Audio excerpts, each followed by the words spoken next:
Muy buenas noches, Andalucía, ¿cómo estáis? Bienvenidos. Esto es Andalucía Debate, comenzamos la semana y la comenzamos recibiendo ya y muy alegres de que ya esté recuperado, aunque no del todo, Juan Carlos Jiménez Laz. Juan Carlos, buenas noches. Buenas noches, mira cómo estoy, Mira cómo me falla un poco la voz todavía. No, pero estoy mucho mejor, muchas gracias, sí, Agustín. Pero que ha sido fuerte, ¿no?, el gripazo. Sí, de hecho todavía me lo arrastro un poquito. Colea. Bueno, pues bienvenido, compañero. Muchas gracias. Se te ha echado de menos. Tenemos muchos temas para, para abrir la semana. Han ocurrido este fin de semana varias cosas. El viernes nos encontrábamos con la sentencia del caso Marta del Castillo. Vamos a hablar de este tema más tarde. Queremos hablar con su padre incluso. Y queremos que Manzar, desde aquí, yo, en nombre de todo el programa, y seguramente Juan Carlos también quiere decir algo, pues nuestra solidaridad con ellos, ¿no? Porque me parece que es un caso que ha levantado la indignación pública y con razón, aunque hay algunos profesionales del derecho que nos han tirado de las orejas a los que nos quejamos. Bueno, porque al final siempre también se tienen que defender un poco algunas cosas, ¿no? Es un tema que nos ha emocionado profundísimamente, que nos ha sobrecogido y lo menos malo que puedo decir del resultado es que cuando una sentencia nos da la sensación a los ciudadanos de que no hace justicia, no es una buena sentencia. Algo ha fallado sin duda. Antonio Barreda, buenas noches. Buenas noches. Yo, siguiendo el camino de mi compañero Juan Carlos, a esos que nos tiran de las orejas, decirle que sí, que muy bien, que acatamos la sentencia, pero que tenemos el derecho de criticarla como ciudadanos y de libertad de expresión, que es uno de los bienes mejores que tiene el hombre y la mujer. Pues en la libertad de expresión pues no entendemos cómo un juez, el juez de menores, da como hechos probados una serie de cosas y este juez o esta audiencia provincial no considera los mismos hechos probados que otro juez. Eso a mí personalmente me chirría muchísimo. Tú quieres mostrar tu solidaridad con un gesto, ¿verdad? Sí, un gesto que ya hemos empezado por toda Andalucía y es la colocación de un lazo blanco en solidaridad de la familia de Marta del Castillo y un gesto de recuerdo permanente hacia la propia Marta del Castillo. Muy bien, pues nosotros seguramente a partir de mañana también luciremos ese homenaje a Marta y a su familia. Buenas noches, José Luis. Muy buenas noches, Agustín. ¿Qué tal? ¿Cómo estamos? Bueno, tristón. La verdad es que un lunes que no empiezo la semana suelo venir con cierta euforia y esta semana no, a rastro del fin de semana han sido muchas cosas. Soy especialmente sensible y como ciudadano evidentemente participo de la indignación. Ahora hablaremos con más profundidad del tema de la sentencia del caso de Marta del Castillo, pero aparte, fíjate, un tema que no tiene que ver con nosotros, pero conmigo de alguna forma sí, pues lo del barco me ha afectado. Me ha afectado porque se cumplen 100 años del Titanic y parece mentira que todavía sucedan este tipo de cosas. Además, en una compañía con la que yo he hecho un crucero recientemente, con un barco gemelo, que yo lo hice en el Costa Fortuna, el Costa Concordia, son idénticos. Y en fin, viví una mala experiencia con la compañía y ahora ha pasado esto y la verdad pues me ha recordado aquello. Te ha removido ahí, ¿no? Sí, la verdad que bueno, han sido cosas. Lo de Fraga no es que me haya afectado de manera personal, más allá de que es un ser humano que sin conocerlo en la persona es alguien al que se le ha tenido especial aprecio por lo que ha significado, ¿no? Su personalidad política. Así que, quiero decirte, ha habido muchas cosas en el fin de semana. El fin de semana ha sido completito, ¿verdad, José Luis? Muy buenas noches, don Alberto Matilla. Don Agustín Bravo, encantado una vez más de estar aquí contigo y con los compañeros. Me alegro mucho que Juan Carlos vaya en mejoría evidente, porque la verdad es que es un puntal importante aquí en este programa. Se agradece, Alberto. Y yo quería hacer con respecto al tema de Marta, solamente una frase de la cual voy a asumir parte que ha dicho el padre, que al parecer casi se le amenaza con una multa de 14.000 euros por decirla, que dijo que hay muchos inútiles en sitios relevantes. Yo suscribo esa frase. Que con respecto a los demás, pues sentir mucho y las condolencias a la familia de don Manuel Fraga Iribarne, al cual tuve la oportunidad de conocer, tratar y trabajar con él. Es un hombre que deja huella, es un hombre, ha sido un hombre, digo, es porque creo que ha dejado una escuela, una forma de trabajar, una forma de hacer. Dejó una impronta en el Partido Popular y quiso, fue un esfuerzo enorme en que la clase media española y nuestro país entrara en un modélico proceso de transición. Y él decía siempre esa frase de trabajar, trabajar y trabajar. Es la única fórmula que él conocía. Es un hombre que decía tenía el Estado en la cabeza, lo dijo Felipe González, pero es un hombre entrañable, familiar, viajero, conocedor. En las comidas siempre le gustaba rodearse de habas de casa, porque él decía que la economía del país se sostenía. Él le gustaba la política de los garbanzos, de la sardina, del precio del mercado, porque él era un hombre que sabía que ahí es donde se testaba la realidad social. Por tanto, vaya desde aquí mi más sentido pésame y mi saludo y mi pequeño Nos unimos a ese saludo, a esas condolencias y bueno, la historia moderna de España desde luego no se entendería sin Manuel Fraga Iribarne. Sin duda, sin duda. De hecho, estoy seguro que se le hará justicia en el futuro, es decir, porque el señor Fraga Iribarne, al que yo conocí circunstancialmente, yo era periodista, él era el gran político de la derecha española, estoy hablando del 80 y poco, fue el Congreso de Torremolinos, un congreso muy complicado, con un montón de vicisitudes, un momento de gran transformación del entonces partido de la derecha española. Y bueno, él ha estado siempre muy envuelto en polémicas, porque no se ha arredrado nunca se arredraba, entonces siempre combatía por derecho, mantenía sus posiciones y de hecho eso le llevó a ser pues polémico en la época de Franco, polémico en la época de la transición y polémico en la democracia. Es decir, o sea, es un hombre que siempre estuvo defendiendo sus ideas y sus ideas, desde luego, siempre eran visionarias para el Estado de Derecho español. O sea, porque fue de los que realmente visualizaron lo que podría llegar a ser el futuro de España. Por eso digo que cuando se salga un poco de la polémica, de la cotidianidad en un futuro, seguramente la figura de Manuel Fraga Iribarne será mucho más rescatable. Pensar que todavía estamos viviendo en este país con muchas de las cosas que él generó. Estoy hablando, por ejemplo, de la red de paradores, estoy hablando, por ejemplo, de la promoción turística de España. La ley de prensa. La ley de prensa. O sea, estoy hablando de muchísimas cosas. O sea, lo que pasa es que a la vez era tan brillante y tan creativo como era también de modesto, que es lo que está diciendo Alberto, ¿no? Entonces, a veces no recordamos todo lo que aportó Manuel Fraga Iribarne. Yo creo que es fundamental ver su condición de moderado hasta el extremo que le tocó las narices a Franco. Fue el único ministro que le tocó las narices a Franco porque él tendía a ese aperturismo y desde la democracia se le ha recriminado que era un ministro franquista, con lo cual eso yo creo que es el ejemplo del equilibrio. Él lo definió muy bien. Él lo definió muy bien cuando le decían de conservador o liberal, decía no, ni conservador ni liberal, reformista. Era un hombre reformista, era un hombre que estaba siempre buscando lo mejor en cada momento, ¿no? La mejora en cada momento de lo que había. Decía que pararse en el tiempo era perder la batalla. Y por tanto era una persona que está en constante evolución y en constante movimiento, pero siempre, como digo, siempre sin perder esa realidad cotidiana y esa cercanía con la gente del pueblo que tanto le encantaba. Es una figura que ya es del libro de historia, pero cuya foto inolvidable de Palomares viene siempre en nuestra memoria y siempre aparece cada vez que se habla de Fraga. Ya está hoy en la prensa. Hay una cosa, pero hay una cosa que sí es fundamental.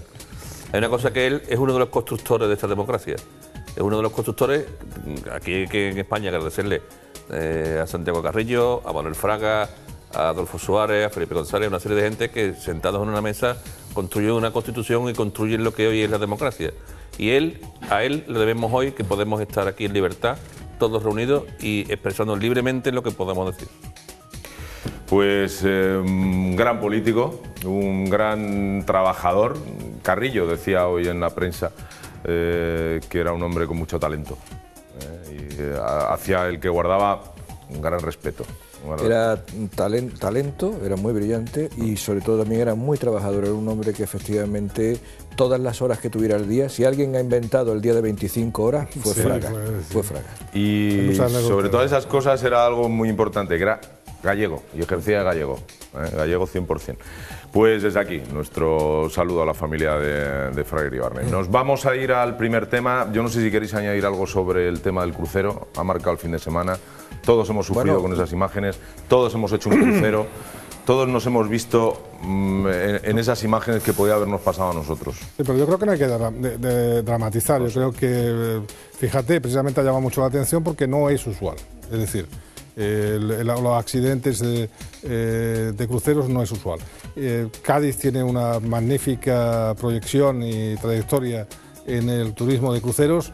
Creo que lo que la gente hay son anécdotas trágicas, evidentemente, para quien los ha vivido, pero yo creo que uno de los medios más seguros y de las ofertas, los paquetes para promoción y para disfrutar de las vacaciones, yo creo que nuestro Mediterráneo sigue siendo, ¿no? Yo creo que esto no deja de ser más que estadísticamente lo que es, triste, una triste historia, una triste mancha, pero creo que la oferta de cruceros es una oferta, yo creo que segura, magníficamente segura y magníficamente, yo creo que pues en todo su esplendor, ¿no? Y además muy accesible, porque las vacaciones o los viajes en cruceros son muy accesibles. Antes eran cuestiones de unas élites, ahora desde luego prácticamente cualquiera puede pagarse un crucero. Sin duda es un medio de transporte seguro, es decir, más allá de grandes anécdotas o pequeñas anécdotas como esta que estamos pudiendo hablar. Y recordar que Cádiz y Málaga son dos importantes puertos de crucero de Andalucía, son los dos grandes puertos de crucero de Andalucía, Cádiz y Málaga, y también recordar simplemente por la circunstancia coincidente de que también ha habido un accidente de navegación este fin de semana en el estrecho de Gibraltar. Cierto. Un ferry de los de alta velocidad. No, fue embestido por un carguero, creo recordar que fue embestido, además en uno de los lados, no sé exactamente si es estribor o babor, pero un boquete importante, ¿eh? Pasaron un susto, fue también por la noche, aproximadamente por la noche, y se pasó un susto importante también los pasajeros de ese ferry, ¿eh? ¿No hubo víctimas? No, hubo algún herido, pero de mortales, cierta consideración, pero nada más, no hubo ninguna víctima más. Bueno, lo que está claro es que en este crucero es evidente que hay una responsabilidad del capitán, que se metió por donde no debe meterse, que se metió por un sitio donde no debe estar ese barco y que al final ocurre lo que ocurrió. Las imprudencias se pagan y en este caso carísimas. Pero y todo lo que ha venido después, lo mal que se trató, la chapuza que se hizo, cómo se improvisó.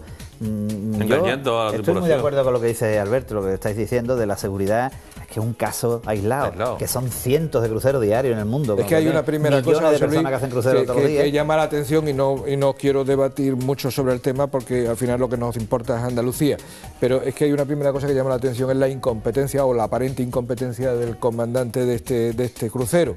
Es que ni siquiera había hecho el simulacro de abandono del buque. Es decir, que por tanto los pasajeros es que estaban viéndolas venir, o sea, de hecho no las vieron venir, lamentablemente, cuando es algo que es lo primero que se hace cuando se inicia un crucero. Lo primero que se hace es un simulacro. Me comentaba un capitán, y por eso, un capitán de ferry precisamente, buen amigo, que me decía, que sabía que veníamos al programa, decir que, hombre, en nombre de los grandes profesionales, que ellos muchas veces se ven sometidos también a intereses de empresas turísticos y muchas veces, quizás, esas presiones, si te dejas un poco llevar, bueno, siempre ha habido de todo, ¿no? Pero que, bueno, que normalmente podemos confiar en ellos, son grandes profesionales, son gente que lo que le prima antes que nada es la seguridad del pasaje. Yeah. Bueno, si os parece, la noticia es esa, y el comandante está en la cárcel. Comandante barra capitán, porque yo no sé, comandante, pensaba que era comandante de una nave aérea, pero pensaba que eran capitanes, es igual, el caso es que está en la cárcel. Vamos ya con el primer tema de hoy. Saludamos, ya no me queda tiempo, pero bueno, después leeré algún mail que me habéis enviado este fin de semana, que os habéis enviado al programa, ¿de acuerdo? Pero vamos ya, si os parece, con el primer tema de esta noche del lunes. Almudena, muy buenas. Hola, ¿qué tal? Muy buenas noches a todos. Buenas noches, Agustín. Convención del Partido Popular es de fin de semana en Málaga, donde Javier Arenas ha desgranado sus políticas y su acción si llega a gobernar en la Junta de Andalucía. Una de ellas será una auditoría para las políticas activas de empleo que ha llevado a cabo la Junta de Andalucía. También ha apostado por reducir la burocracia a la hora de poder crear una empresa, ha apostado por hacerlo en un periodo corto de tiempo. Vamos a ver todas las propuestas del presidente del Partido Popular en el siguiente vídeo.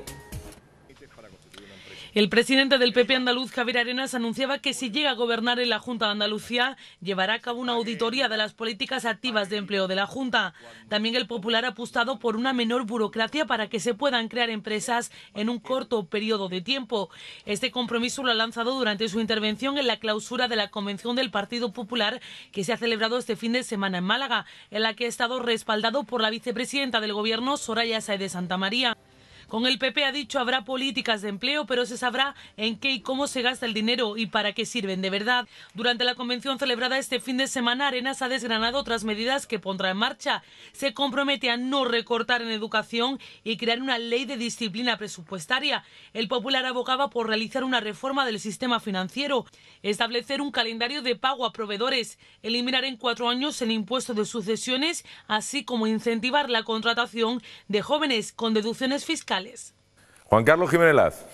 Pues una convención de las que no son solamente orientadas a su propio electorado o a su propia militancia, sino que una convención que transmite unos mensajes muy importantes a la sociedad, además en un momento significativo, que son vísperas electorales. ¿Y por qué digo esto? Pues porque esta convención y el discurso de Javier Arenas estuvo absolutamente centrado y orientado al tema económico. Al tema económico y en concreto además a las pequeñas y medianas empresas y a los autónomos, ¿no? que eran de alguna forma además el lema propiamente de la convención. Pero es que se plantearon cuestiones tan importantes como la ley de disciplina presupuestaria, que ya hemos hablado alguna vez aquí, bueno, pues que hace falta y que es imprescindible para que no se gaste más de lo que se ingresa, cosa que, como estamos viendo, es uno de los grandes despropósitos de la administración, en concreto autonómica andaluza. La reforma del sistema financiero para que las empresas puedan acceder al crédito, porque hace falta crédito y que hace falta crédito en la calle para que se pueda invertir, para que se pueda pagar, para que se pueda generar economía y generando economía generar empleo.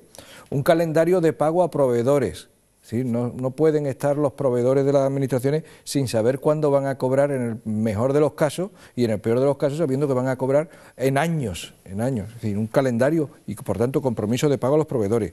La desaparición gradual del impuesto de sucesiones y donaciones, que es también muy importante. La eliminación de burocracia, siempre se habla de esto, pero al final nunca se acomete seriamente, y en este momento hay un compromiso de Javier Arenas para la eliminación de la burocracia y por tanto la creación de empresas en 24 horas. En 24 horas. La licencia exprés. Aquí que estamos con la mayor burocracia administrativa de toda Europa para configurar una empresa, para constituir una empresa, no, necesitamos las empresas con rapidez, con inmediatez, porque es lo que necesita la economía andaluza. Cambio del régimen del IVA para las pymes, que no lo paguen, lo que ya hemos hablado varias veces, hasta que no se cobren las facturas realmente, lo cual además viene en derivada con el calendario de pago a los proveedores también. Un plan Concentra para las pymes, para la internacionalización de las empresas andaluzas, es decir, para que haya realmente una acción de todas estas pequeñas y medianas empresas cara al exterior. Es decir, que no solamente puedan acceder al exterior las grandes empresas, sino que las pequeñas y medianas empresas andaluzas también puedan acceder al exterior y puedan vender en el exterior y por tanto ser más competitivas. Deducciones fiscales y bonificaciones para la contratación de jóvenes, aparte de los 3.000 euros que ya hemos visto por la contratación del primer trabajador, pues bonificaciones hasta el 100% de la cuota de la Seguridad Social durante todo el primer año de contratación de un joven menor de 30 años. Y obviamente, pues lo que nos ha contado Almudena, auditoría de las políticas de empleo de la Junta de Andalucía, porque las políticas de empleo tienen que existir. Es evidente que tienen que existir. Lo que no pueden ser es empleadas para lo que se han empleado aquí en la Administración Autonómica Andaluza, la Junta de Andalucía, para que acaben, pues eso, en juergas, cachondeo, pagando a gente que no se lo merecen y que son intrusos, o incluso en cocaína, como hemos estado viendo. No ha sido una convención al uso de ninguna de las maneras. Conviene recordar a los telespectadores, algunos que no estén más avesados en el tema político, que los partidos, con la frecuencia que estimen cada uno, pues tienen congresos, celebran reuniones, y muchas de ellas son para retroalimentar sus propios discursos, para lo que decía un poco Juan Carlos, de régimen más bien interno, para su militancia, tenerla con ese optimismo permanente, ¿no? Pero esta vez no se trata de eso. Esta vez, coincidentemente, las circunstancias son otras, y indiscutiblemente previas a unas elecciones autonómicas que históricamente por primera vez están separadas de las nacionales, tenía que ser otro discurso. Yo tengo una enorme preocupación y comparto mucho lo que ha dicho Juan Carlos, con la exposición de programa que ha expuesto Javier Arenas. Es fantástico, muy bien. Me preocupa normalmente que se va a encontrar si efectivamente al final los andaluces depositan el voto en Javier Arenas y en el Partido Popular. Después de la experiencia tan desagradable del traspaso de poderes a nivel nacional, donde ha habido un engaño bestial que yo creo que está teniendo poca repercusión en la ciudadanía a como se merece, pues ha sido un engaño en todas reglas. ¿Qué va a pasar en Andalucía? O sea, mucho me temo que Javier Arenas siquiera, que es un tío que se ha pateado Andalucía 20.000 millones de veces, que conoce todos los secretos de todos los pueblos, que conoce barrio a barrio esta comunidad autónoma, ni Javier Arenas ni el Alfonso Cordán conoce la realidad económica de Andalucía, y mucho me temo que en ese traspaso, que si se produce también será modélico desde el punto de vista de educación, será una catástrofe, porque en Andalucía no hay por dónde meterle mano a esto, creo yo. Hombre, yo he visto una convención donde ya se ha proyectado por primera vez la imagen de un Javier Arenas que se siente presidente, de un Javier Arenas que está poniendo ya soluciones en la mesa, no de un Javier Arenas líder de la oposición, sino de un Javier Arenas gobernante, un gobernante con una sensibilidad social, con unas propuestas concretas, donde sabe que la generación de los puestos de trabajo en Andalucía pasan inevitablemente por la pequeña y mediana empresa, que es la gran creadora de empleo en Andalucía. El 1.200.000 trabajadores, un 90% de estos desempleados vienen de la pequeña y mediana empresa, que se expande cuando hay una proyección económica importante y se destruye cuando hay una crisis. Y ahora mismo está centrado en la pequeña y mediana empresa con un objetivo claro, la creación de empleo, para la creación de empleo con un motor no de gasoil, sino con un motor turbo comprimido, para que tenga una marcha rápida la creación de empleo y las primeras medidas de gobierno se noten cuanto antes. Ahí, si me permite un inciso, reincidir en una cosa. No olvidemos, fue Javier Arenas ministro de Trabajo cuando en este país se batió el récord de creación de empleo. No olvidemos eso. Pero la coincidencia es que sustituye a José Antonio Griñán, que batió el récord siendo ministro de Trabajo de paro en este país, y a Manuel Chávez, que siendo ministro de Trabajo batió el récord de desempleo en este país. O sea, que se da una circunstancia... que llegue pronto Javier Arenas, porque la encuesta de población activa va a dar 5.400.000 desempleados ya. Por eso... Ya. O sea, esa es la herencia que tú hablabas antes de la herencia, esa es la herencia que se va a recibir en este país. Efectivamente. 3 minutitos para irnos a publicidad, Alberto. ¿Tiene suficiente? Menos mal que Juan Carlos estaba medio gas. Estaba medio gas. Porque vamos, la noticia me la habéis dejado como para darle algún sesgo. Bandeja. Sí, hombre, bandeja.